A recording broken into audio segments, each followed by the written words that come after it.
इसकी भी एक शोध का विषय है और राष्ट्रपति कार्यालय ने देश के लिए इसकी हमें जानकारी मिली सब किस तरह से देख रहे हैं? अरे भैया, अशांत तो कौन करता है। कभी कभी परिस्थिति आ जाती है और कभी कभी लोग जानबूझ करके परिस्थितियों का निर्माण करते हैं। तो देखना होगा कि अगर किसी शांत क्षेत्र को अशांत बनाने की कोशिश हो रही है तो उसके पीछे उद्देश्य क्या है और कौन लोग हैं। इस बारे में सतर्क होकर के जांच करना चाहिए और जल्दी ही पता लगा लेना चाहिए, क्योंकि अगर सामाजिक जीवन में कुछ भी है महत्वपूर्ण तो वो है लोक शांति। तो लोक शांति को कभी भी प्रभावित नहीं होने देना चाहिए। महाराज जी, आज का युवा वर्ग भी धर्म की राह से भटक रहा है। बात यह है कि युवा वर्ग को आप धर्म की शिक्षा से वंचित किए हुए हो। हमने देश आज़ाद करवाया, हमारे पूर्वजों ने ये चाहा था कि हमारे देश में हम अपने बच्चों को अपने अनुसार की शिक्षा दे सकेंगे। आपने विदेशी शिक्षा को अपना रखा है, हमारे देश की शिक्षा को आपने बंद करवा दिया। 1835 में लॉर्ड मैकाले की अनुशंसा पर जो इंडियन एजुकेशन एक्ट लागू हुआ तो अंग्रेज़ों के चले जाने के बाद भी वही कंटिन्यू है। क्यों कंटिन्यू है? क्यों हमारे गुरुकुल फिर से अस्तित्व में नहीं आ रहा है? अगर हम भारत स्वतंत्र हो गया है तो भारत की जो शिक्षा प्रणाली थी, जिसमें शिक्षा के लिए पैसा नहीं खर्च करना पड़ता था किसी बच्चे को, किसी अभिभावक को, और स्नातक स्तर तक की शिक्षा निःशुल्क रूप से, केवल शिक्षा ही नहीं, खाना पीना रहना सब गुरुकुल दे करके पढ़ाता लिखाता था, योग्य बनाता था, जिसके कारण लगभग 100% साक्षरता पूरे देश में थी। जब लॉर्ड मैकाले ने यहाँ पर सर्वे किया, वो परिस्थिति हम क्यों नहीं पुनः निर्मित कर रहे हैं? तो हम नई पीढ़ी के बच्चों को धर्म की शिक्षा से वंचित कर दिया गया है और इसीलिए हमारे मन में धर्म भावना है। जो नई पीढ़ी है उसके अंदर धर्म भावना खूब है, लेकिन उसको सही दिशा नहीं मिल रही है। बीच में कोई भी आ जाता है, कुछ भी कहता है, धर्म के नाम पर कहता है, तो बच्चे मान लेते हैं कि धर्म के नाम पे कह रहा है, जरूर धर्म होगा, और फिर उसमें चल पड़ते हैं, आगे चल करके धोखा निकलता है। ये समस्या हो रही है। इसलिए हम लोग ये मांग कर रहे हैं कि भारत में, भारत के संविधान के अंतर्गत जो धारा 30A के अंतर्गत बहुसंख्यकों को उनकी धर्म शिक्षा के अधिकार से वंचित कर दिया गया है, उस क्लाज को हटाया जाए और फिर से हमको धर्म की शिक्षा लेने का अधिकार दिया जाए।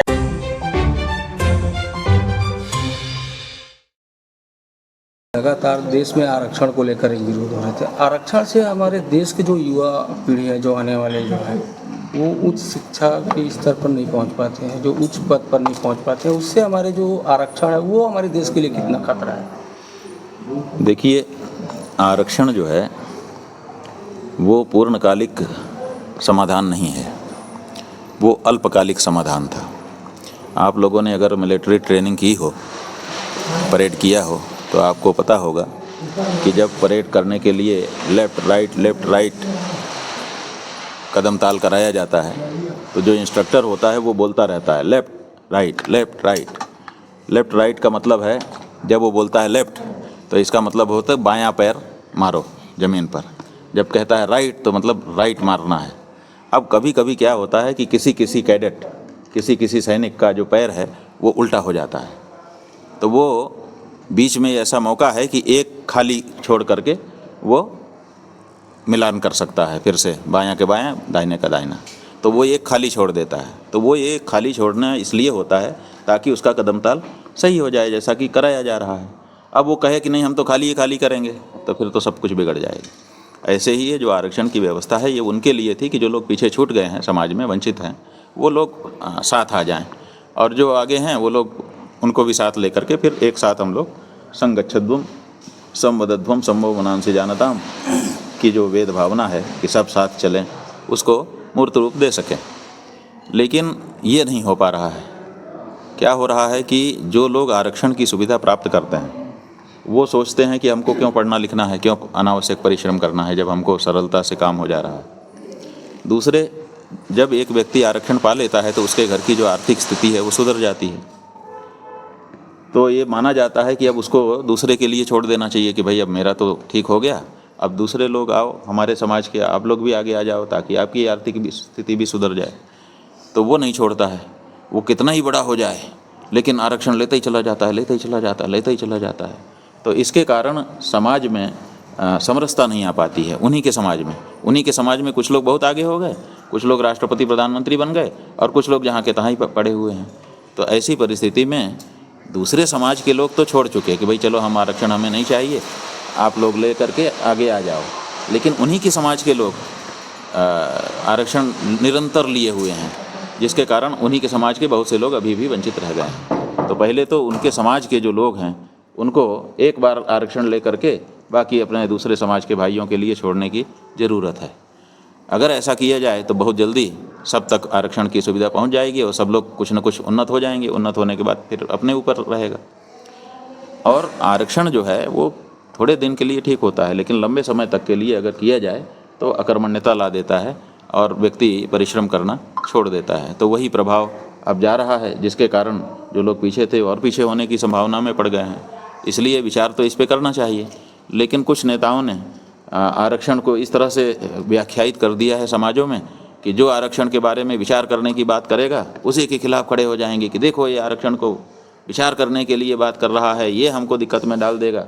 तो बहुत सारे लोग उसी में खड़े हो जाते हैं और जो विचार शुद्ध मन से, सच्चे मन से होना चाहिए वो हो ही नहीं पाता है, और इसका परिणाम देश भोग रहा है। बटेंगे तो कटेंगे जो बयान अभी चल रहा है, स्वामी जी आप किस रूप में देखते हैं? भैया बांटने वाले भी यही लोग हैं और काटने वाले भी यही लोग हैं। जो लोग नारा दे रहे हैं यही बांटते हैं और यही काटते हैं। कौन बांट रहा है? और फिर आप कहते हैं बटेंगे। बटेंगे का मतलब अभी बटे नहीं हैं, अभी हम इकट्ठा हैं। अगर बटेंगे तो कटेंगे, इसमें यही संभावना है नारे में। तो जब बटेंगे तब ना कटेंगे, हम ऐसी संभावना ही क्यों? जब हम अभी इकट्ठा हैं आपके ही अनुसार, बटेंगे तब कटेंगे, तो हम क्यों बटें? हम बटेंगे ही नहीं, और हम बटे हैं भी नहीं। अभी हम पूरे देश में यात्रा करके आ रहे हैं, गौ माता का प्रश्न लेकर के हम गए थे। हमने देखा पूरे देश में हम तो सब गौ माता के लिए एक हैं। हर जगह पे हमने नारा लगाया कि गाय हमारी माता है। तो जितने लोग इकट्ठा थे, हजारों हजार जगह जगह, सब कहते थे गाय हमारी भी माता है। तो जब हमारी सबकी माता एक है तो हम कहाँ से बटेंगे? हम तो एक ही हैं और एक ही रहने वाले हैं। तो यह मुस्लिम तुष्टीकरण के तर्ज पर हिंदू तुष्टीकरण की नीति है ये? हाँ भाई, बात वही है कि राजनीति में तो यही हो रहा है ना कि ध्रुवीकरण करो, ध्रुवीकरण करके एक एक समाज का सहयोग प्राप्त कर लो और उसी के आधार पे अपनी राजनीति चिपकाए रहो। कोई जाति पकड़ रहा है, कोई धर्म पकड़ रहा है, कोई ये पकड़ रहा है, कोई वो पकड़ रहा है। जहाँ कोई नहीं पकड़े हुए उसको पकड़ा दे रहा है। तो ये बंटने की कोई बात नहीं है। अपने लोग देश में एक हैं और एक ही रहना है अपने को। राजनेता हमको बांटता है। आप देखिए, कहते थे कि जात पात बांट रही है, अब जात पात से ज़्यादा तो भाजपा कांग्रेस बांट रही है। भाजपा वाला कांग्रेस को नहीं देख सकता, फूटी आँख नहीं सुहाता, और कांग्रेस वाला भाजपा को नहीं देख सकता, भाजपा वाला कांग्रेस को नहीं देख सकता। तो आज तो राजनीतिक दलों के कारण समाज में विभाजन हो रहा है, एक दूसरे के खिलाफ खड़े हो रहे हैं लोग। कहाँ तो आप जाति को कोसते थे, अब तो आपके पार्टियां विभाजन का कारण बन रही हैं। इस बारे में क्यों नहीं चर्चा करते? क्यों इतनी ज़्यादा पार्टी भक्ति लोगों के अंदर भर दे रहे हो कि एक दूसरे के खिलाफ खड़े हो जा रहे हैं? क्या इससे विभाजन नहीं हो रहा है समाज में? स्वामी जी, कबीरधाम जिला जो है करपात्री का नगर कहा जाता है और कबीरधाम के नाम पे जो वर्तमान में जो अजीत जोगी की सरकार थी उसने नाम बदल दिया। लेकिन पहले कवर्धा जो है शांति प्रिय जिला था, लेकिन अब शांति नहीं है क्योंकि अशांति फैल रहे हैं। लगातार असामाजिक तत्वों का डेरा यहाँ बढ़ते जा रहा है, अपराध भी जो है बढ़ते जा रहे हैं। सरकार को ऐसा क्या करना चाहिए या आपको नहीं, ऐसा होता है कि जैसे हमारा उत्तराखंड है, बद्रीनाथ धाम, वहाँ जब यहाँ पर गर्मी रहती है तो वहाँ ठंडा रहता है। तो लोग सोचते हैं कि यहाँ से वहाँ चलें, गर्मी से बच जाएंगे। तो इतने ज़्यादा लोग चले जाते हैं कि वहाँ पे अव्यवस्था हो जाती है। तो आपका जो ज़िला कवर्धा था, कबीरधाम जिसको कह दिया गया, जो भी नाम दो सब अच्छा है।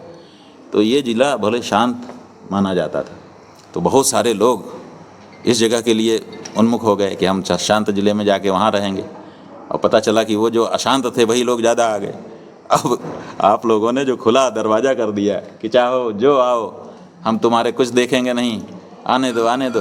तो अब आपको पता चल रहा है। इसीलिए हम कहते हैं ना कि जब कहीं कोई आए नया तो उसके बारे में परीक्षण होना चाहिए कि वो यहाँ के लायक है कि नहीं है। तो यहाँ के लायक हो तो उसको बसने दो, नहीं तो पहले ही इतराज़ कर दो। आप जब आता है तो आने देते हो, और बाद में जब आपको समस्या होने लगती है तब आप कहते हो कि अरे वो गड़बड़ हुआ। तो आपने यहाँ पर खुली छूट दे दी, जो देखो आ रहा है। हमने यहाँ पे जब हम ये ध्वजा प्रकरण हुआ था तो आए थे, तो यहाँ की नगर पालिका में नागरिकता के लिए इतने सारे आवेदन थे जितने हो ही नहीं सकते थे। अरे क्यों थे?